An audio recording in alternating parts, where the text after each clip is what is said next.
Hi, and welcome to the Best of California. I'm your host, Pat Pattison, and look what I got under the tree. An Elux electric bicycle, the Malibu GT model. This thing is incredible, and we're going to take it all over the state. We're going to go up to Lake Arrowhead and see what they've done with the old Santa's Village, which is now Skypark Santa's Village, mountain bike course. We're going to go to the old Santa Claus Lane up near Santa Barbara, old roadside attraction. We're going to head out to Beverly Hills and visit the last remaining film location of the classic It's a Wonderful Life with Jimmy Stewart. And we're also going to get some tips on how to survive the Rose Parade from a Pasadena native who happens to also be my daughter. And then we're going to stop and get some Oaxacan food. Grasshoppers, anybody? So stick with us for the Best of California. Let's get going.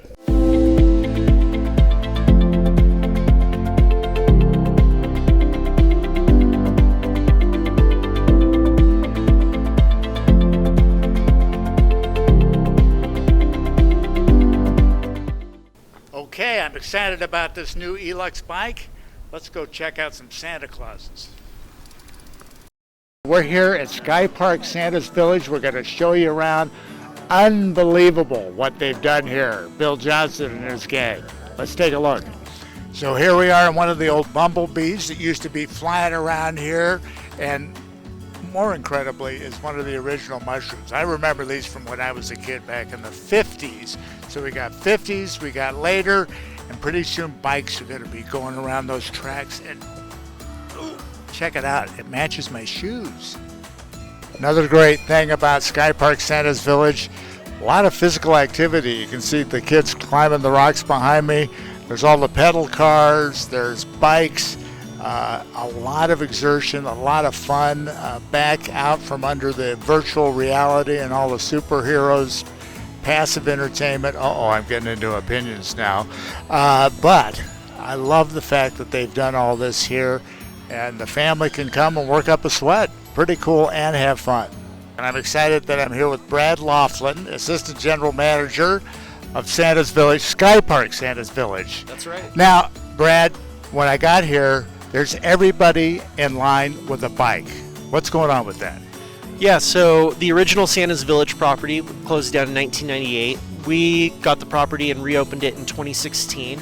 And one of the core elements of reopening the park was to add an outdoor adventure theme. And you mentioned that the owners are local and they were mountain bike enthusiasts and that they would ride on this property after it had closed. Yeah, that's right. So the owners of the park, they're local family, and they were looking for a place to build a mountain bike park. When the opportunity came around, they thought, let's try it here. Let's build a world-class mountain bike park and bring back a lost gem in the Southern California mountains. And just in terms of kind of how many people are here for bikes, how many people are here for Santa, what do you think the mix is?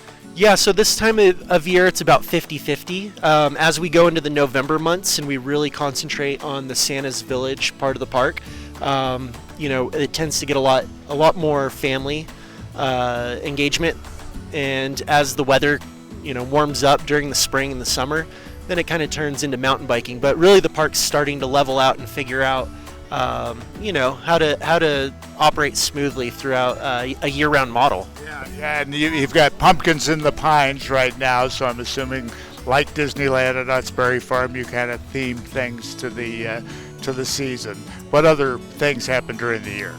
Yeah, so after pumpkins in the pines, we concentrate on Santa's Village. In January, we switch over to a winter wonderland overlay. So if we get snow at the park, we do a lot of snowshoeing, ice skating, things like that. We also have a whole set of characters for that overlay. And as we get into the spring and summer months, we just concentrate on the outdoor family adventure. So I asked Brad what was the oldest thing here from the original Santa's Village, and he mentioned the chapel. Now tell me a little bit about what's going on here now. Yeah, so right behind us is the Chapel of the Little Shepherd, and it was built in the early 1950s. All the buildings here on the property were actually made from lumber that was growing here on the property. And so nothing that was trucked in or anything like that. Sustainable way before its time. Absolutely. And now we hold weddings here at the park, ranging anywhere from 15 people, a 10-person elopement, to a 250 person ceremony. So Brad, we talked to Bill, and we know that there are a lot of mountain bike enthusiasts. And you, though, pointed at a bike and you said, you know, that's an $8,000 bike. So tell me about that. Yeah, so they say mountain biking's the new golf. And we get mountain bikers from around the world that come here and visit the park. We've got a world-class trail system, almost 10 miles of combined mountain bike trails. And it's set up a lot like a ski resort. So you have everything from your blue circles, or green circles, blue squares, and black diamonds. So riders of every age and ability can pick the trail that suits them. You also have a zip line here. Tell me about that. Yeah, so we have a 500-foot zip line. It's an auto braking system, so you don't have to brake it yourself, and you actually exit the zip line by jumping off the platform where you're hooked into an auto belay, and it lowers you down to the ground. So it's quite the adventure. If you don't have $8,000 to buy your own mountain bike, what's behind me? So right behind us, we've got the bike shop. We've got rentals available, so you can actually rent one of those bikes for about $65, $75 for the day, without having that major investment, figuring out if you like the sport or if you just want to try something new. And repairs here too if your bike breaks down? Yeah, that's right. So we have a full service bike shop. We do bike tuning, repairs, everything. Brad Laughlin, thank you for telling us about the incredible morphing of Santa's Village into Skypark Santa's Village. What a wonderful, wonderful combination of things to do out here for the family. Let's take a look around at some more parts of this great place.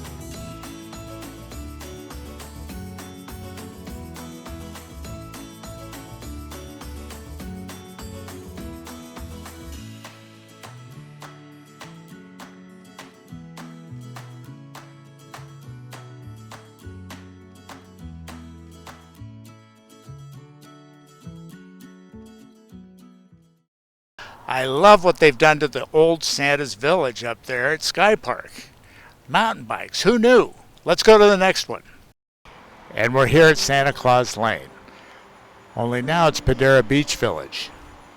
Let's take a look at what used to be here. Santa Claus Lane started with an orange juice stand on what was then Pacific Coast Highway between Los Angeles and Santa Barbara. Pat and June McKean bought the business in 1948.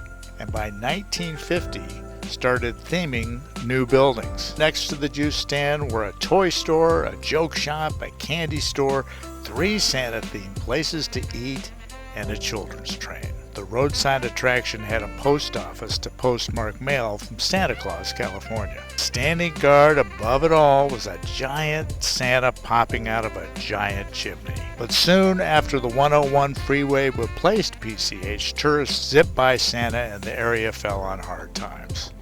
That's when a new home had to be found for Santa. And what became of Santa Claus Lane? Well, pieces of it are here off the 101 in Oxnard. Here's Santa.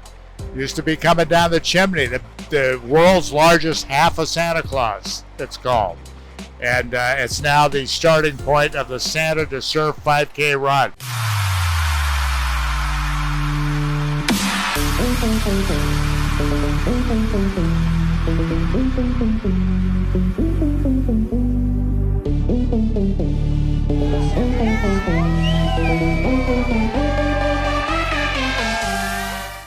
And that's all that's left, part of the Santa's kitchen. You can see the theming up there. Hope you enjoyed our look at Santa Claus Lane. Now let's get going to the next place. So I'm excited to be here with Mary Mallory, film historian and author. Your books include How Hollywood Celebrates the Holidays, Hollywood Land, and Hollywood at Play. And it's amazing. She knows everything about film locations. So we are at Beverly Hills High School. This is a swim gym. Tell me why we're here. Because in 1946, Frank Capra and Jimmy Stewart and Donna Reed, they filmed an important scene from It's a Wonderful Life here. And that's one of my favorite holiday films. And the scene that happened in here has to do with a pool. What happened? Well, so this is the attraction between George and Mary start really coming together. Beginning of the love story. The beginning of the love story, they're dancing the Charleston in a contest, and they start getting carried away, and their friends decide to open the floor to the pool. They fall in, but then everyone decides it's a fun thing and all jumps in after them. The teachers, everybody jumps in. And It's a Wonderful Life was filmed on studio, obviously, but I understand Encino as well? Yeah, well, Encino, they had their big ranch. Every studio had a big ranch, yes, RKO. And so they had an outdoor ranch, but they wanted even more. It needed to be like a 3-block long city that they built in the middle of the summer in Encino, where it's winter. They're wearing winter coats and filming, with fake snow coming down while they're filming. And you are an expert on just how Hollywood has affected our image of the holidays. So talk a little bit about that.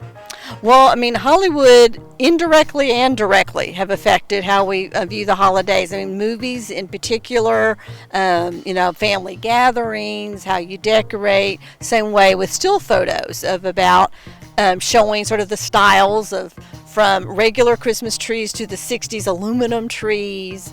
The Hollywood Christmas Parade. Yes. Tell me a little bit about that, how that evolved and what that continues to this day. Yeah, well, it started for selling too. These marketing people, I mean, I'm telling you, nothing's changed. No. Hollywood, came about in late teens. All the studios started moving here. Well, Hollywood Boulevard became the most fashionable place to shop. There were upscale department stores, boutiques. Well, by the end of the 20s, now we've got neighborhoods around LA that are coming up. People don't need to come to Hollywood. They can shop in their neighborhoods. Oh, so this was to promote shopping. Yeah, wow. So Colonel Harry Bain, he was president of the Chamber of Commerce and had been reading about Macy's Thanksgiving Day Parade. And so it helped promote shopping, come to Macy's or whatever. Now's your time to buy Christmas gifts. So they started the parade. That first year, it was Jeanette Loff, an actress, Santa Claus, with one reindeer, pulling them in a little sleigh down Hollywood Boulevard for a couple blocks and like 2 floats. But it quickly mushroomed after that. Yeah, and now it's and remind me, it's on Thanksgiving. It's the Sunday after Thanksgiving. Sunday after Thanksgiving. Yes. And it always has like a celebrity grand marshal. Supposedly the song "Here Comes Santa Claus" comes from because in I think it was 46. Also, Gene Autry was the grand marshal, and he heard kids going, "Here comes Santa Claus! Here comes Santa Claus!" Right down Santa Claus Lane. And so he wrote the song because of that. So that's how it came out of the parade. Well, Mary Mallory, this is incredible in terms of how the holidays have impacted California and more particularly Hollywood. Yeah. Thanks for being with us. Oh, well, thank you for having me. Thanks to Mary Mallory for showing us the last remaining film location for It's a Wonderful Life. Let's see where we're going next. So I'm here with my daughter Liza, and Liza, we know a special way to get to the parade, a secret way. We've been doing this for 30 years. Do you think Well, it's you time? have, old timer. And here are our best tips for going to the Rose Parade. Check this out. This is where it all begins, the corner of Orange Grove and Colorado Boulevard in Pasadena. The Rose Parade, the quintessential California event that everybody should go to in person at least once. Here are some tips to make that easy. So tip number 1, just go. Don't overthink it. It's not that hard. It seems like everybody's afraid to come down here, but you gotta just do it. So the next tip is you gotta decide, are you an overnight camper, a reserved seat type, or a stealth in and out? We're gonna show you how to do that towards the end. Here's the information on reserved seating. So at the Rose Parade, this is what you're probably used to seeing, the Norton Simon Museum, because the TV cameras are usually set up here. Norton Simon Museum, there's a view 5.5 miles in person you can see. So you can get reserved seating here in the grandstands. You see them being built. They put these up every year. It's like building a football stadium every year. So that's one way to go. Let's look at the next tip. My next tip for you guys is to travel light. If you're traveling with an infant or a toddler, leave the strollers at home. You guys are pretty much going to be walking down the boulevard like this. It is going to be so crowded. So no huge backpacks. Maybe bring a fanny pack. They're back in fashion. So the next tip, comfortable shoes with support. A lot of walking. So Liza, is it time to reveal our secret way to go to the Rose Parade and still sleep in. Yeah, I love sleeping in, so we have to do it my way. So we've been doing this. I've been doing it for 30 years. You've been coming here since you were what? Maybe 3? 3 or Yeah. 5? Yeah. So we've done it all the ways. We've reserved seats. I used to come here and camp out as a kid. And now we're going to show you we're at Paloma and Altadena. Follow us. All right, so we are on Paloma Street here. This is usually where all of the band buses are, all the marching bands, all the cheerleaders, making sure that they are doing the right stretches. And that part's really fun because you kind of get to see a behind the scenes thing while you're going down this street. And once we get here to the end, you'll see where the action really takes place. All right, guys, we're reaching the end of Paloma Street, and here we are at Sierra Madre Boulevard. This is exactly where the parade is going to be passing by. All right, the next tip, you guys, is once you come down Sierra Madre Boulevard, you're going to figure out where you're going to stand or sit. I like to be on this side. Some folks like to be a little bit more crowded on this side. I know it looks open and available right now, but I will not be able to do anything like this come parade day. None of this, none of that, none of this. And I know you want to, but you can't. Next tip, not a lot of bathroom facilities. So go before you come, particularly if you're a man of a certain age. So and by far one of the best tips, go Metro. Use the Gold Line. Take it to the Del Mar station. You walk 2 blocks north to the parade. Memorial Park Station, walk 2 blocks south. Lake Station, you're going to walk 2 blocks south to the parade. Or the Allen Station, where we are, you're going to walk 4 blocks south. Or MetroLink up to Union Station, you get a free pass on the Gold Line. So this is the perfect way to come, avoid all the traffic, avoid parking, and wait a minute, here we go. This is fantastic. There's absolutely no traffic. Yeah, go Metro, the Gold Line, it's the best. Another great Rose Parade tip, volunteer to help decorate a float. La Cañada Flint Ridge does theirs right here under the 210. Sierra Madre builds their own float. Torrance, Alhambra needs volunteers. Burbank and Downey. I'm sure there's other cities. We'll show some information, but volunteer to help decorate a float. Another fun tip is you can help the professionals decorate their floats. You got Artistic Entertainment Services in Pasadena, you got Fiesta Parade Floats in Irwindale, and you got Phoenix Decorating Company in Irwindale. So get involved, help decorate a float. So aren't those some incredible tips on the Rose Parade? Let's keep going.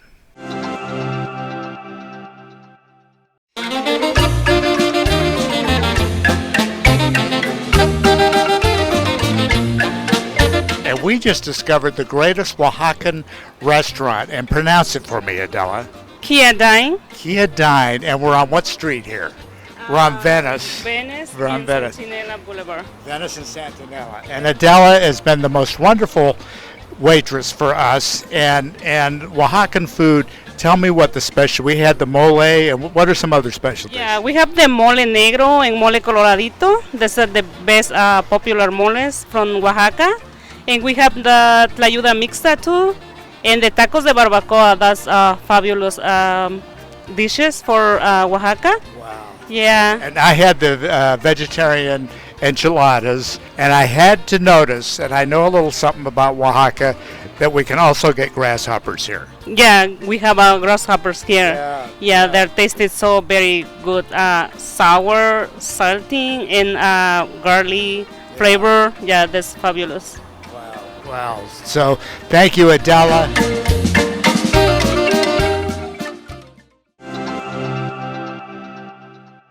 Very excited to announce a big contest that JP Blake has come up with from Elux Electric Bikes. What are we going to give away? Well, Pat, what we're going to do is give away a free Malibu Stepover electric bike, and all you have to do is go to www.eluxbikes.com/the best of California. Put in your name, your phone number, and your email address, and you'll be entered in the sweepstakes to win a free bike, a free e-bike, and also you'll receive a coupon that'll give you 10% off any purchases with Elux that you would want to make in the future. So, what a generous offer! So go to Elux website, enter to win. Random drawing. Somebody's going to get a bike. everybody gets a 10% code when they buy a bike from JP. Elux was started in 2014, and we came to market with our first bike in 2015.